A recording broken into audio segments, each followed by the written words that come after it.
Voilà, comme je viens de le dire, donc déjà cette deuxième partie, donc la première partie qui concerne SQL, on l'a déjà terminée. Donc maintenant, c'est la deuxième partie, c'est ce qui concerne PLSQL. Lui aussi, il va contenir 5 chapitres. Donc il y a donc un chapitre sur déjà une introduction, ça va être considéré comme étant un chapitre.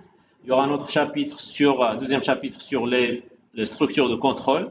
Quand on dit les structures de contrôle, c'est tout ce qui est condition, ce qui est boucle, d'accord? Il y aura aussi la gestion des exceptions. Hein?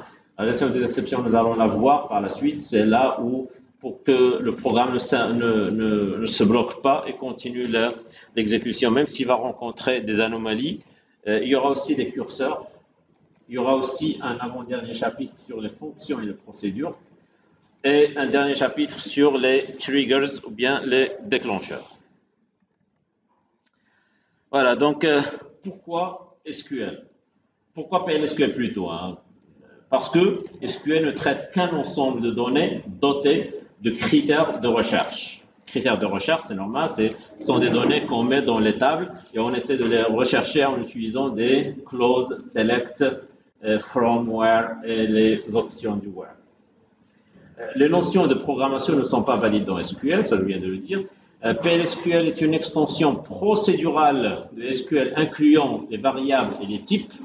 Donc, on va déclarer des variables. Qui dit déclaration de variables, donc utilisation des types, d'accord, qui sont prédéfinis. Aussi les structures de contrôle et les boucles, les procédures et les fonctions, et les types d'objets et les méthodes, hein, d'accord. Donc, tout ceci, ça existe dans PLSQL. Donc, PLSQL, c'est une extension procédurale sur Oracle du langage de requête SQL. PLSQL, il permet de combiner les déclarations SQL avec les déclarations procédurales comme les if, comme les boucles aussi. Et PLSQL utilise SQL pour la manipulation des données et utilise ses propres déclarations pour le traitement. Donc, tout ceci, nous allons le voir au fur et à mesure. Voilà. Donc, c'est quoi PLSQL? Donc, quels sont ses constituants, hein? Les unités d'un programme PLSQL sont catégorisées comme suit. Donc, la première catégorie sont des blocs qui sont anonymes. Et la deuxième catégorie, ce sont les procédures stockées. Les blocs anonymes apparaissent lorsque les instructions SQL peuvent apparaître, c'est-à-dire là où il y a select from where, donc ce qu'on appelle des blocs anonymes. Et des procédures stockées, elles le sont dans la base de données avec un nom. Généralement, ce sont les fonctions. Si elles retournent un résultat, ça reste une fonction. Sinon, donc c'est une procédure qui fait un traitement. Mais généralement, elle a un nom. Donc, c'est ça la procédure stockée. Oracle, quant à lui, permet de créer des fonctions similaires aux procédures, mais elles retournent une valeur, comme on vient de le dire. Ça, c'est valable pour tous les langages de programmation. La fonction retourne un résultat et la procédure ne le retourne pas. Il y a aussi une autre notion, c'est la notion des packages. Ceci, on peut le créer avec PLSQL, mais vu le temps, donc on n'aura pas du temps pour voir les packages aussi. D'ailleurs, ça n'existe pas dans le cours. Donc, chaque bloc PLSQL, quand on dit bloc PLSQL, c'est le code source, d'accord, qu'on écrit en PLSQL. Chaque bloc PLSQL est exécuté par un moteur PLSQL. Donc, il y a un moteur qui prend ce bloc PLSQL et se charge de faire la compilation et l'exécution, hein, d'accord. L'exécution de ce bloc-là, elle se charge de séparer ce qui est SQL de ce qui est procédural. Parce que nous avons dit qu'il y a des requêtes, il y a des instructions SQL qui sont injectées dans un langage, dans un programme procédural, hein. Donc, le moteur, donc on verra ce moteur-là, ça on l'appelle un moteur PLSQL. Ce moteur est chargé de compiler et exécuter tout bloc PLSQL écrit par les programmeurs. Ce moteur-là, qui est PLSQL, existe dans Oracle Server, d'accord, ce sont des outils qui existent dans Oracle Server comme Oracle Forms et Oracle Reports. Donc ça, ce sont des détails pour ceux qui sont intéressés peuvent y revenir. Durant son exécution, c'est-à-dire PLSQL, durant que le bloc PLSQL s'exécute, il envoie des commandes SQL à l'exécuteur et commande dans de commande dans le SGBD Oracle. Donc, ce qui est, donc, comme j'ai dit tout à l'heure, le moteur il se charge de séparer ce qui est SQL de ce qui est programmation ordinaire. Hein. Donc, là où il y a Select from Where, il le prend et il l'envoie voilà, à l'exécuteur de commande qui est chargé d'exécuter uniquement ce qui est Select from Where. Les commandes PLSQL sont exécutées mais les commandes PLSQL, donc d'une manière générale, sont exécutées par ce qu'on appelle PSE, donc c'est Procedural Statement Executor. Donc on verra ceci dans le schéma suivant. Donc supposons maintenant, donc nous avons le bloc PLSQL. On verra comment écrire un bloc PLSQL, mais supposons que nous avons déjà écrit le bloc PLSQL. Le bloc PLSQL est reçu par le moteur PLSQL pour la compilation et l'exécution. Le bloc PLSQL est divisé en deux parties, hein, il est séparé. On prend ce qui est SQL et on le donne à l'exécuteur de SQL qui existe dans le SGBD, d'accord? Dans notre cas, c'est Oracle. Et l'autre, donc, c'est ce qui est procédural. Donc, s'il y a des boucles, s'il y a des if-else, s'il y a des fonctions, s'il y a des déclarations de variables, ceci est pris et il est exécuté par le PSE. Donc, c'est le Procedural Statement Executor. D'accord? Donc, c'est ça le schéma général, global, donc sans beaucoup de détails, d'un moteur PLSQL, comment tout programme PLSQL, il est interprété, il est exécuté, il est compilé. Voilà. Maintenant, les caractéristiques de PLSQL. La première caractéristique, il travaille ou bien il est basé sur la structure de bloc. D'accord? Donc, tout programme PLSQL est écrit en ce qu'on appelle un bloc. D'accord? Donc, on ne parle plus de programme ou bien quelque chose comme ça, comme les autres langages, mais on parle de bloc. Un bloc, il a une structure qu'on va voir par la suite. Les blocs peuvent être aussi imbriqués. Comme les boucles peuvent être imbriquées, comme les if peuvent être imbriqués, on pourra avoir un bloc à l'intérieur d'un autre bloc. On verra déjà comment. Chaque bloc est conçu pour une tâche particulière. Donc, si j'ai un gros problème, j'ai je peux le diviser en plusieurs, donc comme le cas des fonctions, je peux le diviser en plusieurs sous-problèmes. Donc, je peux pour chaque problème donc concevoir un bloc. Parmi les caractéristiques de PLSQL aussi, la deuxième caractéristique, c'est l'utilisation des variables et des constantes, comme tout langage de programmation. PLSQL permet de déclarer des variables et des constantes. Nous allons voir la syntaxe, comment on le fait. Les variables sont utilisées pour stocker des valeurs temporairement. C'est-à-dire, une fois je me déconnecte ou bien je ferme donc la session, automatiquement les variables vont disparaître. Les valeurs que j'ai données à ces variables-là vont disparaître parce que donc elles ne vont pas rester dans la base de données, autrement dit. Par contre, ce que je mets dans les tables, donc ça va rester persistant dans la base de données. Il y a aussi cette notion de structure de contrôle. Donc PLSQL permet de travailler avec des if-else, permet de travailler aussi avec des boucles, en particulier la boucle for et la boucle while. Il n'y a pas de boucle de while parce que donc on le verra, donc elle sera prise d'une manière automatique. Aussi la gestion des exceptions. Supposons que j'ai dans mon code une division par 0. Si je ne gère pas cette exception, toutes les instructions qui vont venir après la division par 0 seront bloquées. D'accord? Par contre, l'utilité de la gestion des exceptions, ceci vous allez le voir je crois, dans le cours de la programmation orientée objet, c'est que même si j'ai une anomalie dans une instruction, il pourra y avoir les instructions qui vont suivre qui sont correctes. Donc, je ne dois pas bloquer toute l'exécution du programme juste pour une petite anomalie. Donc, pourquoi ne pas prendre cette anomalie et la gérer quelque part? Donc, ce qu'on va voir dans la partie gestion des exceptions. La modularité, c'est travailler suivant des modules. Quand on dit modularité ou bien module, donc on parle de fonctions et de procédures. Les curseurs, c'est un autre type de variable. Hein. Une variable, normalement, permet de stocker une seule valeur. Un curseur, il permet de stocker plusieurs valeurs. Et généralement, dans un curseur, on met les résultats d'un select. Donc, on peut stocker toute la ligne d'une table. La ligne peut contenir plusieurs valeurs. Donc, le curseur, si on veut récupérer une ligne d'une table et la stocker dans une variable, cette variable-là est considérée comme étant un curseur. Donc, il y aura un chapitre là-dessus.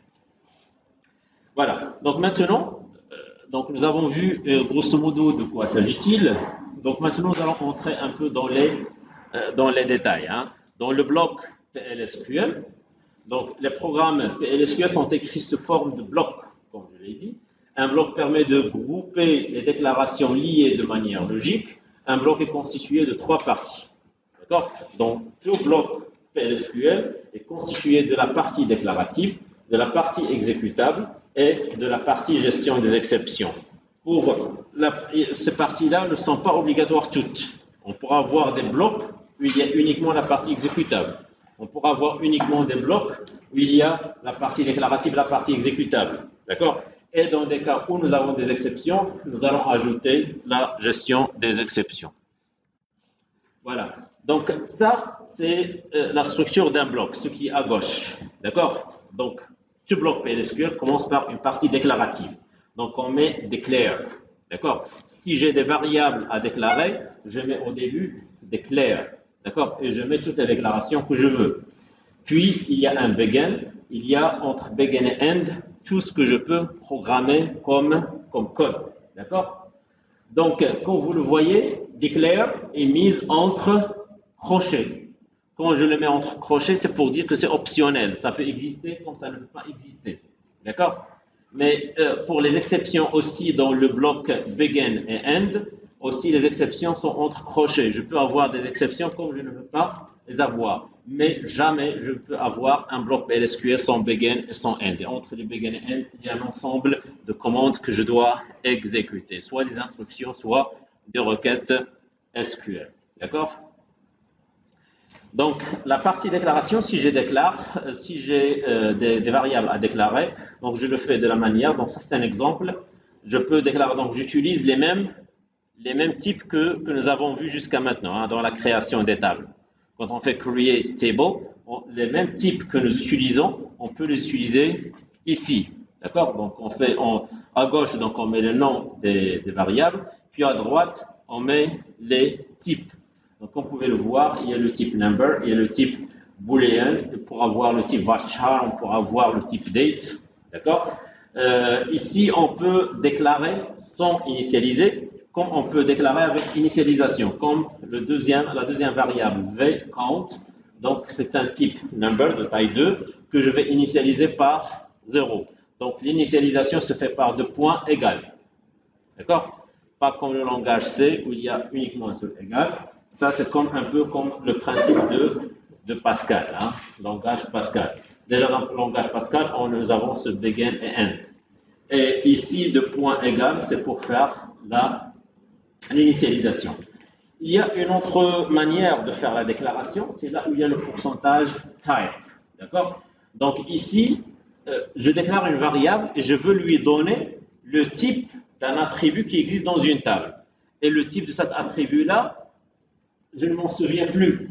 D'accord? Donc, au lieu d'aller chercher ce type, le type de cet attribut dans la table, je fais le nom de l'attribut dans la table où il existe, puis je fais pourcentage type. Donc, pourcentage type, il va prendre, comme le cas de v-name, il va prendre le type de nom qui existe dans la table étudiant. D'accord? Donc, ça, c'est une déclaration un peu spéciale par rapport aux autres et un peu plus nouvelle. Hein? D'accord? Donc, j'espère que vous allez prendre quand même des notes au fur et à mesure, sinon vous allez... parce qu'on peut faire un petit exemple aujourd'hui, donc même avant de quitter, si le temps le permet, j'espère. Bon, mais je ne vais pas attendre. Hein? Donc, ici, écrire. Donc, normalement, quand on fait un cours, essayez toujours de prendre des notes. Comme ça vous permet de faire un résumé en parallèle. Hein. Et aussi, ça va vous échapper du sommeil. Donc, ici, nous allons écrire notre premier programme. Donc, ça, c'est dans une autre base de données. Je vais vous donner cette base de données à créer. D'accord? Donc, après avoir créé cette base de données, vous pouvez tester donc, ces trucs-là. Mais c'est une base de données qui concerne, par exemple, une faculté, là où il y a des étudiants, il y a des inscriptions, il y a des paiements des inscriptions, il y a des cours à suivre, et ainsi de suite. Donc, maintenant, donc, le premier programme, donc, on va faire declare. On va déclarer une variable v roll no, donc ça va prendre le type de roll no qui existe dans la table étudiant. Si on va chercher la table étudiant dans la base de données que je vais vous donner, on va trouver un attribut qui s'appelle roll no. Donc roll no, donc c'est roll, to roll en anglais, c'est s'inscrire, d'accord? C'est le numéro d'inscription d'un étudiant. Chaque étudiant, quand il va s'inscrire, il va avoir un numéro d'inscription, c'est celui qu'on stocke dans la colonne roll no. Donc, je vais déclarer une variable v_roll_no qui va prendre le même type que roll_no qui existe dans la table étudiant. Il y a begin. Les commentaires, on en a déjà parlé, le commentaire en SQL, en PLSQL, donc on fait 2 tirets. Donc, la première chose, donc la première requête va permettre d'obtenir le numéro des étudiants qui sont inscrits récemment. D'accord? Qui sont inscrits, donc les derniers qui existent dans la table étudiant. Donc je vais prendre le max de roll_no pour savoir, parce que roll_no ici, on l'incrémente. Hein? D'accord? Donc le dernier qui est inscrit, on lui donne le dernier numéro d'inscription plus 1. Donc c'est pourquoi ici, on récupère select max roll_no. Comme vous pouvez le voir, ça c'est une requête SQL. Select from étudiant, hein, d'accord? Mais ici, je dois utiliser la variable que j'ai déclarée. Comment j'utilise? J'utilise into, d'accord? Donc, je sélectionne une valeur et je la stocke dans une variable que j'ai déjà déclarée, d'accord? Donc, select max roll_no, ça permet de voir aussi. Ça, on ne peut pas le faire dans SQL. Hein, SQL tout court, on ne peut pas. Il n'y a pas comment déjà déclarer cette variable v_roll_no. Si on veut la déclarer, on doit passer par PLSQL. Hein, vous voyez? Donc, je stocke le résultat de max roll_no, donc v_roll_no, et une autre qui permet d'insérer donc une nouvelle ligne dans la table des paiements. Donc ici, je vais mettre donc insert into payment, donc paiement plutôt values. Donc je vais mettre v_roll_no, c'est le max que j'ai trouvé, virgule 6d, c'est la date du système, d'accord, virgule 100. Donc si on va voir dans paiement, il y a 3 colonnes, il y a le numéro d'inscription, il y a la date d'inscription, il y a le montant à payer, c'est 1000, hein, d'accord. Donc ici, transaction de validation. Donc quand je fais commit, qu'est-ce que nous avons dit tout à l'heure? Les variables qui sont déclarées sont temporaires. D'accord? Donc si je fais tout ceci sans commit, si je sors, je vais reconsulter la table paiement, cette insertion n'aura pas lieu. Si cette inscription, si je veux que cette inscription soit vraiment validée, je dois écrire la commande commit. Donc commit, c'est pour valider le dernier changement. D'accord? Puis, tout bloc PLSQL se termine par un end. Donc nous avons un begin et un end. Et le bloc principal, c'est-à-dire pour pouvoir exécuter, il doit se terminer par slash. D'accord? Donc slash, c'est pour terminer tout le programme PLSQL. D'accord? C'est compris ici, il n'y a pas de question.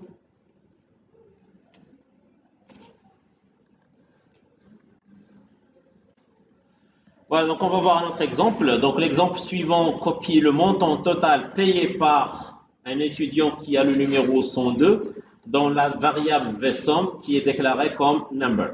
Donc je veux avoir le montant total payé par un étudiant, mais je ne veux pas uniquement l'avoir, je veux l'utiliser quelque part d'autre. Donc je dois déclarer une variable qui va le stocker, comme on vient de voir pour l'insertion dans la table paiement. Donc ici, je vais déclarer vSum de type number. Je vais déclarer une variable vFrais qui va prendre le même type que frais qui existe dans le cours.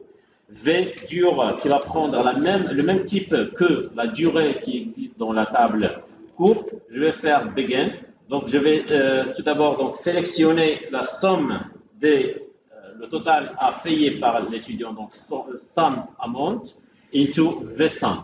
From paiement where roll_no est égal à 102. Vous voyez, donc ça c'est une requête SQL. C'est une requête SQL qui retourne un résultat et ce résultat je veux le stocker dans une variable. Hein. Donc ici aussi, donc, je peux utiliser, donc récupérer les frais et la durée. Si je veux par exemple récupérer deux valeurs, je dois utiliser deux variables après le into. Et ici l'ordre est très important. Comme vous le voyez ici, select frais, virgule durée, into v frais, virgule v duration, duration, d'accord? Donc ici, l'ordre est important. Donc frais sera stocké dans v frais et durée va être stockée dans duration. Autrement dit, je dois respecter les mêmes types que j'ai utilisés dans la déclaration. D'accord? Donc, ceci, c'est juste pour cet exemple, pour comprendre ce truc de into. Je déclare une variable. Il y a une requête qui permet de retourner une valeur. Cette valeur, je veux la stocker dans cette variable. C'est normal, je dois respecter les deux types. Je ne peux pas avoir une requête qui retourne un numéro et la stocker dans une chaîne de caractères ou bien une date. Ça, c'est pas possible. Ça, c'est pas possible. Pardon. Voilà. Donc, ceci est dit là, dans le premier point. Dans le deuxième point, déclaration des constantes. On vient de voir comment déclarer une variable. Maintenant, pour déclarer une constante, donc on met le nom de la variable, puis le mot-clé constant.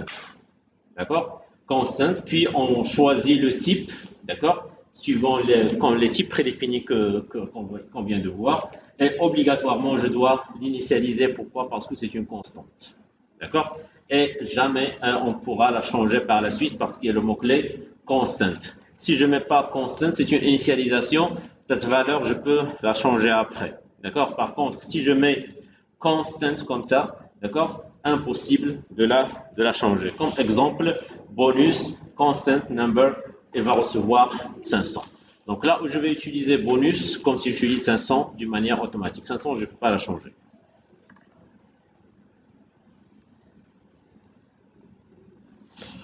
Les blocs imbriqués maintenant. Tout à l'heure, nous avons parlé des blocs imbriqués, c'est-à-dire un bloc à l'intérieur d'un autre bloc. D'accord? Donc, il est possible de définir un bloc à l'intérieur d'un autre bloc lorsque les blocs sont définis à l'intérieur, l'un à l'intérieur de l'autre. Donc, on parle de blocs qui sont imbriqués ou bien emboîtés.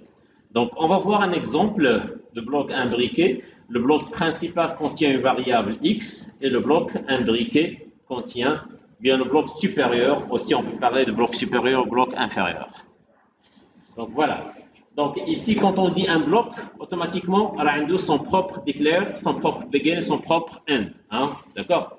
Donc, ce que nous avons dit tout à l'heure sur les blocs est valable pour n'importe quel bloc, soit qu'il est imbriqué, soit qu'il est externe. Hein? Donc, ici, il y a begin. Le premier begin, c'est pour le bloc principal. Hein? D'accord?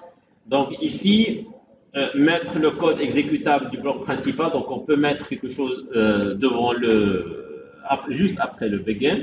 Et il se peut que je veux utiliser un autre sous-bloc. Donc, il doit y avoir, s'il a ses propres variables, donc je vais utiliser un autre declare. Mais forcément, il doit y avoir un begin et un end. S'il a des exceptions, donc chaque sous-bloc, chaque bloc, d'une manière générale, qu'il soit imbriqué ou bien qu'il soit principal, il a sa propre structure qui est declare, begin, end, et la gestion des exceptions si c'est possible, ou bien s'il le faut. Ah, voilà. Donc ici, la portée, la visibilité des variables. Comme nous avons dit, donc chaque bloc il possède ses propres déclarations. D'accord? Il se peut ici que les deux blocs utilisent les mêmes noms de variables. Donc on verra ceci ici. Hein? D'accord? Donc, et aussi la visibilité. Pour des fonctions, vous avez fait les fonctions. Quand je déclare une variable à l'intérieur d'une fonction, quand je sors de la fonction, est-ce que cette variable est toujours reconnue? Impossible. La même chose pour ici. Hein. Le bloc qui est interne, par exemple, ici la variable num2, d'accord? Elle est propre au bloc interne et num1, elle est propre au bloc externe. D'accord? Donc la variable num1 peut être constituée à partir, ou bien consultée à partir du moment de la déclaration à la fin du bloc externe. Autrement dit, je peux même la consulter à l'intérieur du bloc interne. Hein? D'accord? Mais la variable num2 peut être consultée à partir du moment de sa déclaration à la fin du bloc interne. Comme pour les fonctions, une fois que je sors du bloc où elle est déclarée, elle ne sera plus reconnue. Je ne peux pas, après l'avant-dernier end, je ne peux pas utiliser num2.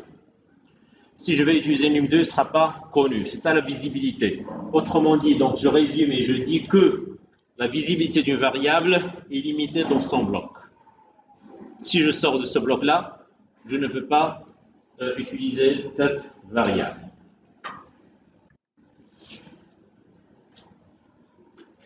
Voilà. Donc maintenant, comme j'ai dit tout à l'heure, il se peut que les deux blocs, celui qui est interne et celui qui est externe, utilisent le même nom de la variable. Hein? D'accord? Donc à ce moment-là, il est possible d'accéder à la variable n déclarée dans le bloc externe, même si elle est masquée en utilisant l'étiquette du bloc externe. Donc pour enlever l'ambiguïté, d'accord, il y a le premier n, il y a le deuxième n. Donc quand je sors, d'accord, d'un bloc et je suis dans un autre bloc, donc pour pouvoir savoir quel n je parle, je dois utiliser ça dont j'ai parlé, donc l'étiquette. Donc chaque sous-bloc, donc je peux le nommer par une étiquette. D'accord? Donc je lui donne un nom. Donc l'étiquette, je la mets entre chevrons. Chevrons, c'est-à-dire 2 inférieurs strictement et 2 supérieurs strictement. On va le voir ici. Voilà. Donc ce qui est en rouge, ça c'est une étiquette. D'accord? On le met entre 2 chevrons, inférieur strictement et supérieur strictement. Donc ici, pour chaque bloc, je lui donne une étiquette et quand je vais utiliser la variable de ce bloc-là, je fais la référence avec le nom de l'étiquette. Par exemple, si j'ai une variable ici qui s'appelle n, je vais utiliser mainBlock.n. D'accord? Donc pour faire la référence au bloc où elle est utilisée. Donc comme exemple, voilà. Donc le programme principal est référencé par l'étiquette main block et il y a un sous-bloc qui est étiqueté par nested block. Nested block, c'est-à-dire imbriqué hein, en anglais. Donc ici, à l'intérieur du bloc qui est imbriqué, j'ai utilisé n dans laquelle je vais mettre 20 et un autre n dans lequel je veux faire 50. Mais le deuxième n, je veux dire que c'est le n du bloc externe. D'accord? Mais si je vais faire uniquement n va recevoir 50, qu'est-ce qui va se passer? La valeur 20 sera écrasée. D'accord? Mais si je veux garder n égale à 20 pour le bloc interne et n égale à 50 pour le bloc externe, je dois utiliser l'étiquette du bloc externe. D'accord? Mais si par exemple, je vais mettre nestedBlock.n va recevoir 20 au début, et après je vais mettre n va recevoir 50, qu'est-ce qui va se passer? C'est le même bloc. Donc n va recevoir 20, sera écrasé. Donc la dernière valeur de n sera 50. D'accord? Mais les étiquettes, leur utilité, c'est quand je les utilise en dehors ou bien dans un autre sous-bloc, indépendamment du bloc où elles sont déclarées. Voilà, donc ça c'est un exemple aussi toujours utilisé, donc ces trucs-là. Donc ce bloc PLSQL modifie les frais du cours VBNet par la plus grande. Donc ceci vous allez le comprendre encore plus quand je vais vous donner la base de données qui contient ces tables-là, hein, la table étudiant, la table cours, la table paiement et tout ceci. Donc vous allez utiliser déjà dans les TPA. La deuxième base de données, c'est elle que vous allez utiliser dans PLSQL. Voilà, donc l'exemple ici, il permet aussi d'utiliser uniquement des variables, les déclarations qui vont prendre les types de la colonne frais qui existe dans le cours. Et ici, la première requête va retourner la moyenne des frais de tous les cours. D'accord? La deuxième va retourner les frais du cours Oracle.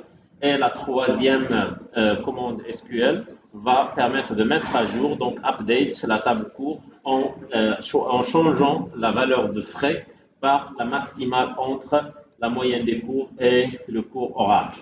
D'accord? Et ceci pour le cours VBNet. Donc je fais commit pour valider une fois pour toutes ce que j'ai fait comme changement.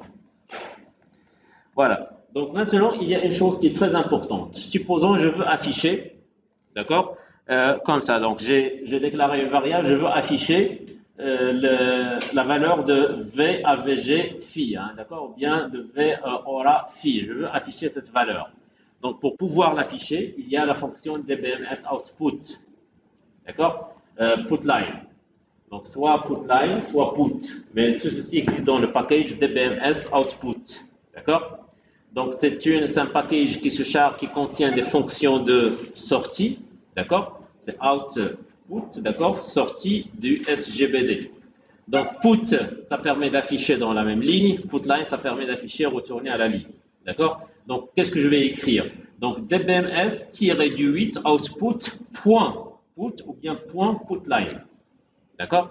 Donc on utilise le nom de la fonction, d'accord, après le package. Donc on met, parce que le package contient plusieurs fonctions, on fait le point de redirection. On fait dbms-output.put ou bien .putLine, on ouvre la parenthèse et on met là le nom de la variable qu'on veut afficher. Voilà. Donc les deux affichent des valeurs de type number, vchar, donc vchar2 et ainsi de suite, donc ou bien de type date. Mais il se peut que vous allez mettre ceci et vous n'allez pas recevoir de résultat. Il faut activer la sortie du serveur. Donc, pour l'activer, donc on écrit set server output on parce que par défaut c'est off. D'accord? Donc, on doit l'activer pour pouvoir avoir le résultat de put ou bien de putLine. Voilà, comme vous pouvez le voir, il y a tout ce code-là. Et vers la fin, donc je peux afficher, donc voilà, dbms output.putLine. Donc ici, donc je peux mettre une chaîne de caractères Oracle, donc quelque chose. Donc l'équivalent de virgule qui existe dans le langage C ou bien plus qui existe dans Java, d'accord. Donc on utilise double bar. C'est pour la concaténation. Double bar, c'est pour la concaténation. D'accord? Puis, je mets la variable qui contient la valeur que je veux afficher. D'accord? Des questions sur ceci? Est-ce que vous avez des questions?